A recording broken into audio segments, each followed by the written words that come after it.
Todas temos uma caminhada e a caminhada de cada pessoa é bem diferente.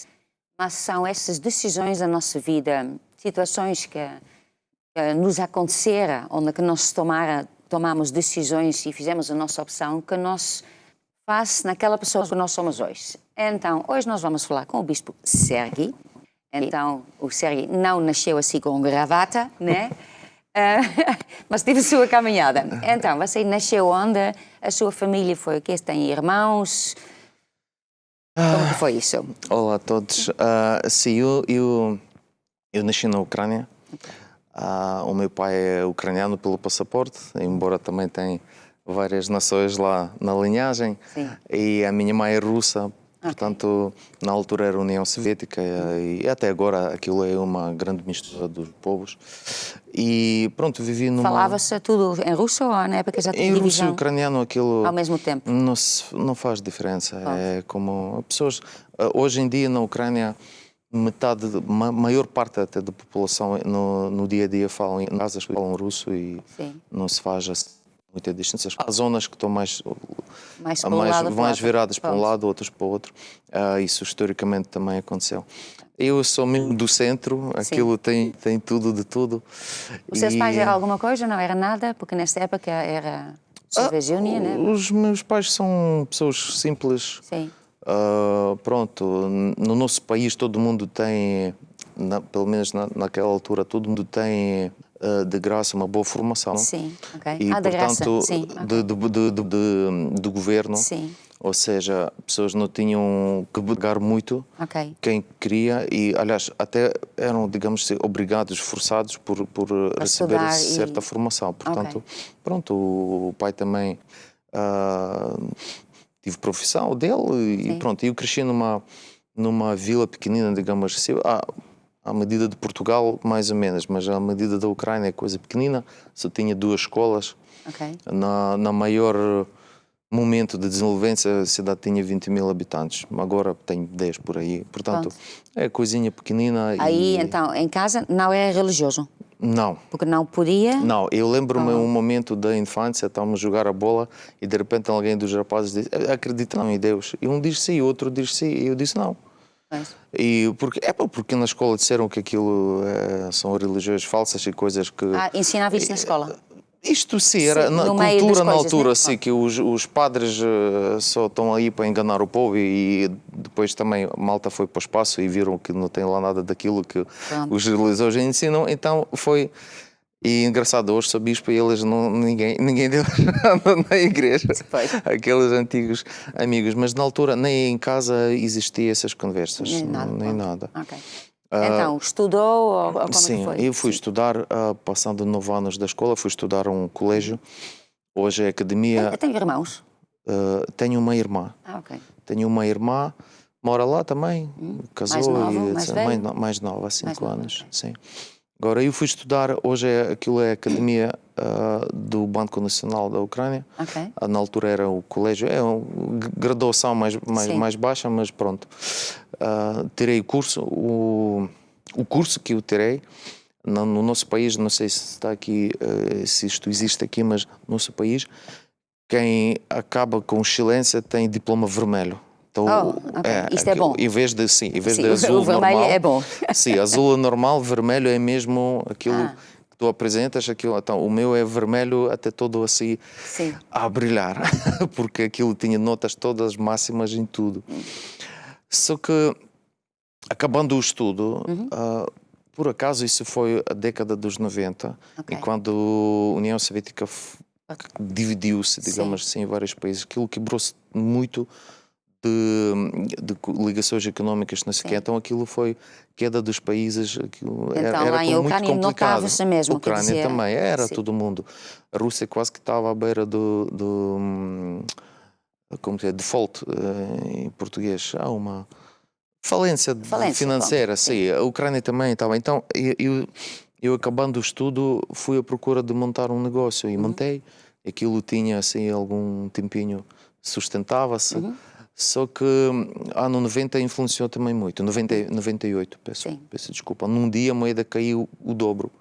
De manhã a bolsa abriu, aquilo empresas fechadas e não sei o que mais, nós começamos a perder clientes.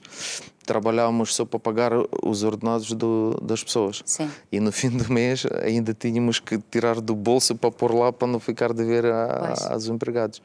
Era mês e 2 meses e eu já tinha família, já casei com 19 anos. Sim. Mas no nosso país encontrou a Irina onde? nós estudávamos juntos. Pronto, ali se conhecemos e ganhámos amizade e não sei o quê, e desenvolveu-se isso. Fomos andando. E ela ainda estava no último ano do estudo e eu já tinha acabado. Casámos-nos. E olha, tive que dar, dar comida à família, né? Sim, comecei a trabalhar. Só que já cheguei a um ponto que eu não tinha, ou seja, nós mudamos de rumo, aquilo também não andava. Depois fomos para a terceira coisa. Aliás, até agora eu tinha mais 2 companheiros, eles até agora mantêm aquela empresa. Ok. Pronto, mas eu disse, eu já não aguento mais, eu tenho filho que nasceu pequenino. Que hoje é Alexandre, todo mundo conhece, que é o cara, mas não, ele também não nasceu assim. Eu tinha minha esposa que não trabalhava, mas eu não queria trabalhar, eu queria dar sustento à família. E depois ela tinha bebê pequenino. Mas o negócio não andava e era complicado. Eu podia ir trabalhar como... por exemplo, hoje aqui é o que é o Departamento de Finanças ou coisas assim do governo. Mas os ordenados que estavam lá não dava para me fechar os buracos todos que eu tinha por causa da empresa. Então alguém tive ideia de chamar-me para o estrangeiro. Disse, por que não vais lá à procura do... alguém falou. Sim, alguém falou. Sim, mas esta alguém estava lá em Ucrânia. Mas para mim era... estilo, o meu pai diz assim, estuda, se você não estudar, rapaz, você vai trabalhar para as obras. Se você não estudar, passas vida nas obras. Eu pensei, bem, então vou para as obras agora, então eu tirei o curso, mas foi aquela luta. Isso implicava, quer dizer, quando a pessoa vai para fora já sabe que é obras. Ninguém me vai receber aqui como e o diploma vermelho não diz nada, né? Ou vai para o analítico das empresas, não, quer dizer, não dá para nada. E então, eu estava nessas procuras das soluções e até já pensei, pronto, vou migrar. E entreguei os documentos numa empresa de... Eles fazem turismo, fazem viagens, tratam dessas coisas. E um dia... E aí já queria ir para Portugal ou não? Queria ir para... Olha, por acaso, acho que havia aberturas na Itália. Falaram na Itália, só que estão a preparar os papéis para um grupo. Aberturas, olha, lá tem um emprego, lá tem alguns empregos. Sim, eles dizem, aí há relatos, agora tem pessoas que vão para lá e ganham vida, não sei o que e tal. E a senhora dessa empresa do turismo, é que um dia eu fui lá ter com ela por causa dos papéis, e eu cheguei, lembro-me e disse assim, olha, você não manda agora não avança com os meus documentos que eu não tenho dinheiro agora para a viagem. Porque ela disse, em breve está por sair, na altura era 1.500, digamos assim, em euros. Disse, e agora não posso. E ela olhou assim para mim e disse, olha, por que você não pede isso a Deus? E pensei, mas essa velha não sabe o que está a dizer. Então, mas, quer dizer, eu vou pedir 1.000 euros e tal a Deus, não é? Então, quer dizer, Deus está não sei onde, deve tratar de não sei o quê. Mas nem acreditava em Deus. Eu não tinha nada de... Digamos assim, lá dentro eu nunca gozei. Porque eu não conheço... Sim, há aquela coisa interior que eu não conheço, então não falo mal. Quem sabe aquilo é verdade e depois... Sim. E hoje, às vezes olho para as pessoas que falam mal e não sabem do que é que estão a falar. E eu penso, por que a pessoa não tem medo? Será que aquilo mesmo é verdade? Se Deus mesmo é assim como pessoas dizem. Então, eu preferia conhecer ou não falar. Lembro-me, conheci uma vez um rapaz, ele disse que é crente. Ok, está bem, pronto. Mas não havia nada assim de... Nada. E ela começou-me a falar de Deus. E eu reparei que ela tinha na secretária dela uma Bíblia, e ela até puxou a Bíblia e diz assim, olha, veja que Deus criou o mundo todo. Então, o que custa a Deus tirar daqui e pôr aqui no seu bolso ou ajudar você? Então, ele é poderoso. E eu de repente pensei assim, eu estou a pensar que ela não sabe o que está a falar, mas eu vejo nos olhos dela que ela sabe o que está a falar. Ela O que é sabe que ela está alguma a coisa. falar e eu não sei o que é que ela está a falar. Então vale mais estar calado. Eu fiquei ali, hora e tal, a ouvir, fazia perguntas. E de repente eu começo a dar por mim que eu estava assim. De facto, se eu vou emigrar, eu vou se calhar comprar uma Bíblia e vou ler, porque quem sabe tem lá algumas coisas Sim.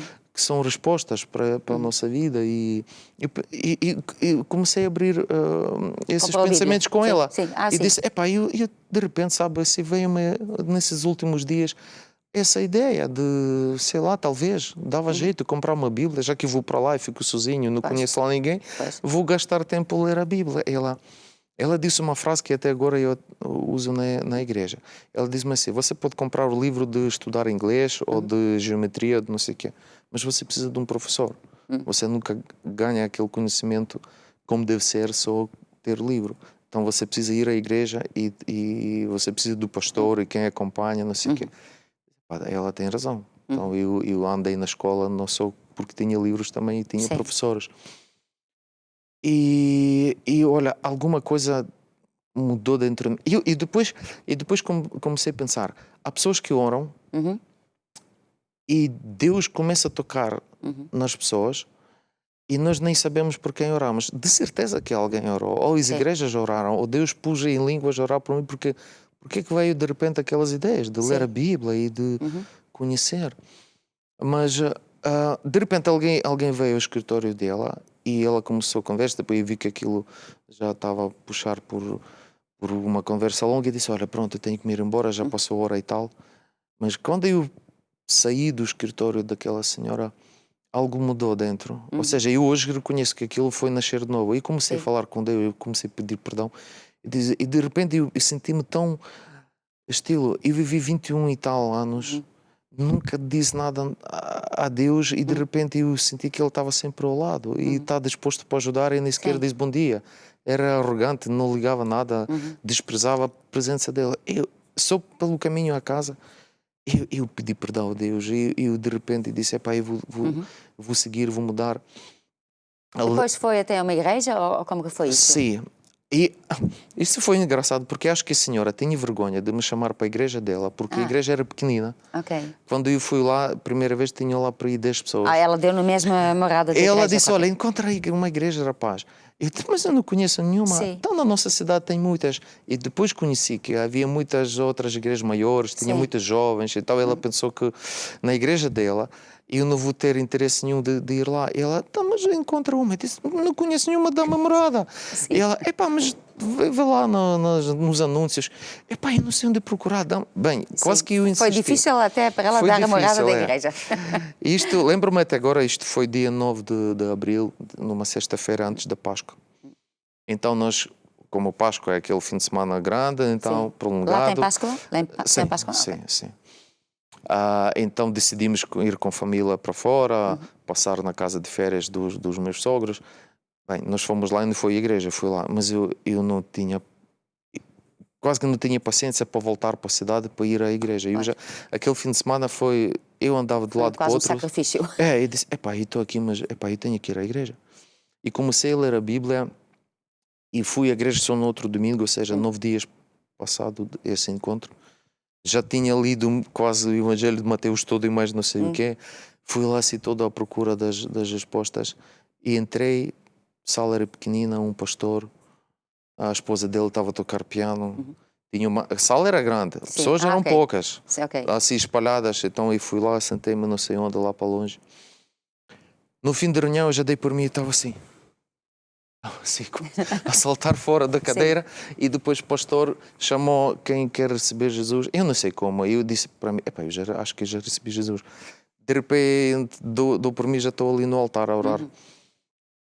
E olha, apaixonei-me. E depois disso, passado 2 meses, de repente abrem-se portas e portanto, foi à igreja, foi sozinha? Fui sozinho, sim. Foi sozinha. E depois, quando voltou para casa, falou com a Irina? Isto sim. Epá, sabes, eu vi e fui e não sei o quê. Ela, pronto. Os pais dela, os meus, ninguém quis saber. Pensaram que, pronto, começaram daquela forma, epá, será que ele foi uma seita? Então aquilo está, então um rapaz tão bom, não é? Sim, onde E agora está a virar para... O que é que está a acontecer? Mas eu fui falar a todo mundo e chamei ela, depois convidaram para o grupo familiar, eu também chamei ela veio comigo. Coitado do líder, porque o grupo era às 19, começava às 19, e eu saí daquela casa quase à meia-noite, porque eu tinha perguntas, e a gente queria saber, e depois a Irina também, não sei o quê. E pronto, começámos essa caminhada. Depois lembro-me, o pastor disse, vamos orar pelo crescimento da igreja, chamou uma vigília, e fui lá sem saber o que é que está à espera, só tinha lá 3 pessoas. E aquilo não tinha ordem nenhuma de como o procedimento. Era só, olha, então vamos orar, cada um ora a sua maneira. O que é que eu oro? Ele assim olhou para mim e disse, você não ora em línguas? Eu, não, eu li ali no livro, mas não entendi como é que isso funciona. Então anda cá. Pus as mãos sobre mim, oh Deus. Isso foi tudo em Ucrânia? Sim, foi na Ucrânia. Sim. Mas eu não fui batizado nas águas. Não tinha, pronto, não havia batismos, não sei o quê, porque tudo aconteceu muito rápido. Isto foi, Deus me assim pegou, batizou e passando 2 meses já estava em Portugal.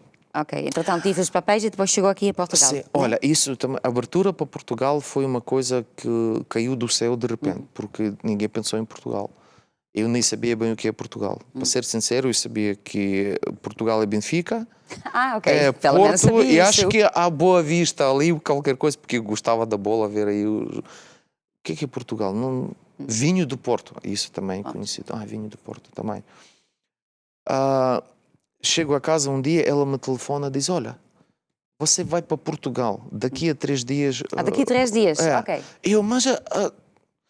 houve uma coisa, eu estava à procura e de repente alguém me propôs ir para os Estados Unidos. E eu pensei, que maravilha, então conheço o inglês, tem lá as igrejas, tem lá missões grandes, isso aqui é mesmo bom.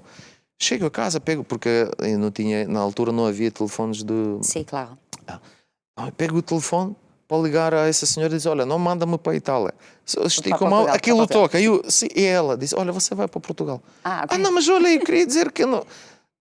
os documentos já estão lançados, já têm vistos todos, daqui a 3 dias você já está... E disse, mas, olha, eu não sei, rapaz, Deus quando faz e pronto. Então eu pus assim o telefone e disse, afinal já não vou para os Estados Unidos, vou para Portugal. Fui ver nos livros, naqueles de geografia, onde é que é Portugal. Fui ver que clima é. Já agora para frente, trouxe todos os chinelos, calções curtos e mais alguns t-shirts. Pensava que era sempre alta verão. A primeira coisa que eu pensei, como é que vou trabalhar nas obras com botas fechadas, que aquilo é calor terrível, não é? Eram as minhas ideias, não é? Perguntei a alguém e essa senhora disse, se quiser levar um fato de treino, talvez assim ao pé do mar à noite, está fresquinho, então você põe assim o casaquinho. Bem, aquele casaquinho, eu até dormi com aquele casaquinho. Quando que veio cá? Foi no verão? Foi no inverno? Isto foi no verão, sim, foi em junho. Sim. Eu disse a Deus, Deus, eu nem tenho dinheiro, nem estou preparado, nem de repente daqui a 3 dias, mas já que estás a fazer, tu vais fazer. Eu orei e olha, abriram-se caminhos todos. Até no dia de eu embarcar ainda recebi algum dinheiro de manhã, assim, só para fazer essa viagem. Então, chegou cá, mas depois também tinha trabalho, tinha casa também para viver, tinha... Como que isso na altura funcionava assim. Havia pessoas que já moravam cá. E eles tinham esse negócio, digamos, eles conheciam. Eles cobravam para apontar aqui uma malta vaga. Quando vem, eles cá preparam, por exemplo, eles preparam, conheciam alguns empreiteiros que precisavam, então eles falaram, estão a chegar ali 30 pessoas ou 20 pessoas, você precisa, então prepara-se a barraca lá para os trabalhadores, não sei quem, então eles faziam essa, e pronto, cobravam algum porque eles ganhavam com isso. Sim. Era a máfia russa. Na altura falou-se muito, não, Moldava. Mas aquilo até dava jeito, porque, pronto, a pessoa vem cá parar na rua, não é? Sim, pelo menos assim alguém ajuda e olha, encaminha e explica as coisas. Só que eu não tinha dinheiro para dar a eles. Eu tinha dinheiro só para a viagem. Quando eu passei a fronteira e tinha 80, na altura dólares, $80 no bolso. Paguei logo 20 para dormir 2 noites lá num motel aqui em Lisboa. E depois eu comecei, mas o que é que eu faço daqui nada? Vieram esses empresários, né? Disse, mas que é que... e diz, epá, eu não tenho nada para vos dar, nem não sei o quê. Então vá, a gente depois pensa. E todo o grupo com quem eu vi desapareceram. E fiquei sozinho, mas fiquei com Deus. De repente, eu sei, eu agarrei Deus com tudo porque não tinha mais ninguém.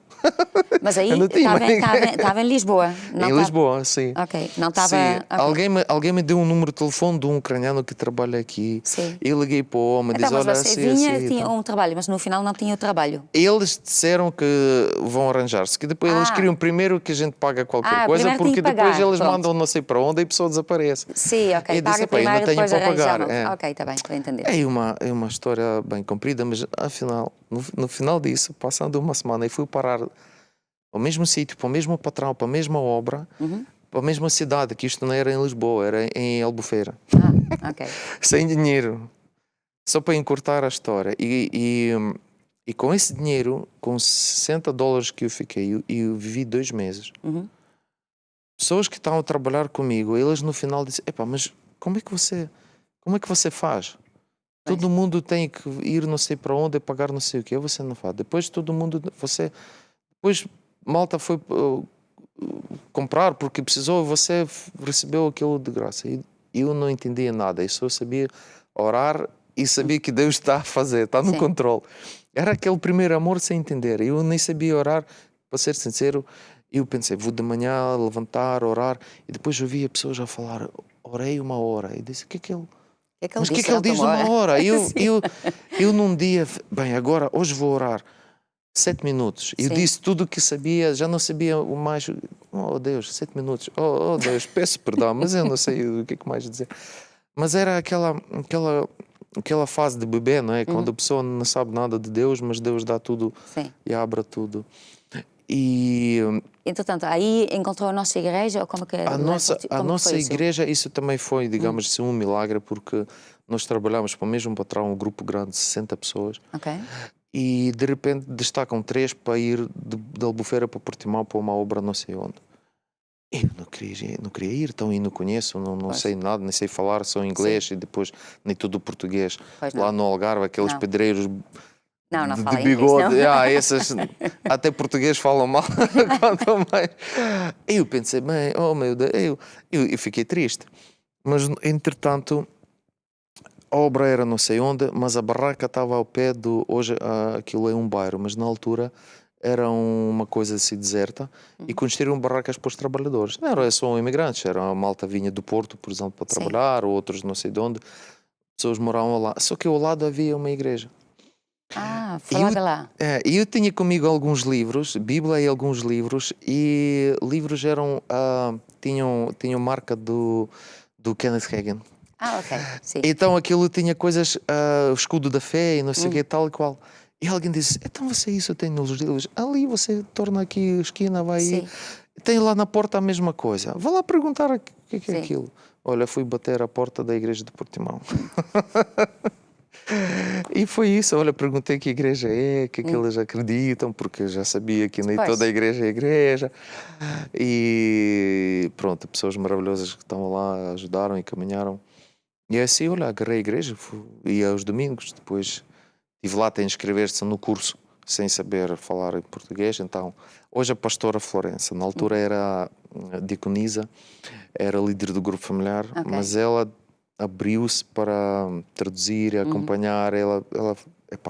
Hoje eu olho assim para trás e penso, tenho pena dessa senhora, porque ela, eu quero o curso de diáconos, quero isto, está bem, depois escola bíblica, eu quero a escola bíblica.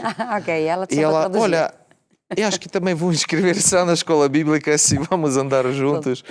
E ela me traduzia tudo para inglês e assim fomos andando. E de repente alguém precisou... Esta então é assim a primeira parte da sua caminhada, para dizer, né? Sim, pronto. Quer deixar uma palavrinha assim para a pessoa que está a assistir? Quero. Ok, ainda bem. Há pessoas que às vezes sentem esse toque de Deus, mas depois têm muita pergunta na cabeça sem resposta, porque a gente quer a história toda já por Deus contada daqui 100 anos, né? Mas às vezes, como Abraão ou como os outros, Deus chama e nos explica muito. Mas a gente vai. E a única coisa que temos que aprender é confiar em Deus, cada passo. Porque há pessoas que estão, por exemplo, Deus está a chamar até para trabalhar para a igreja, ou ir sei lá onde, fazer curso, ou tirar isto, aquilo, e pessoas, então e o meu estudo, e a minha carreira, e não sei o que mais, é a família. Mas, por exemplo, saltando a minha história um pouco mais para a frente, que toda a família estava contra, e achavam-me maluco, e não sei o quê. Hoje, quando a gente olha para trás, e eles também olham para trás, mas afinal, essa vida é diferente, a família é diferente, os filhos como deve ser, não sei o que mais, não sei o que mais. Acho que a gente também vai seguir esse Deus. E acho que então hoje aquilo é a nossa vida é o exemplo. Na altura éramos malucos. E aquelas pessoas que tinham, não, mas eu vou seguir os meus pais, não sei o quê, e alguém na cidade, e tenho também curso, não sei. São nada, são infelizes. São pessoas com dinheiro, sem famílias, com marido que morreu cedo, filho que nasceu fora do casamento. São desgraças, sinceramente. Eu hoje ganhei a minha família só por testemunho de pessoas que olham para trás e vejam a nossa vida e a vida dos outros. Então eles não querem frutos dos outros. Então o fruto de Deus é sempre bom. E quando Deus toca, olha, siga, porque são coisas boas para lá em frente. Muito obrigada, Sérgio. Então, acabamos aqui uma parte de caminhada e já nos vemos outra vez.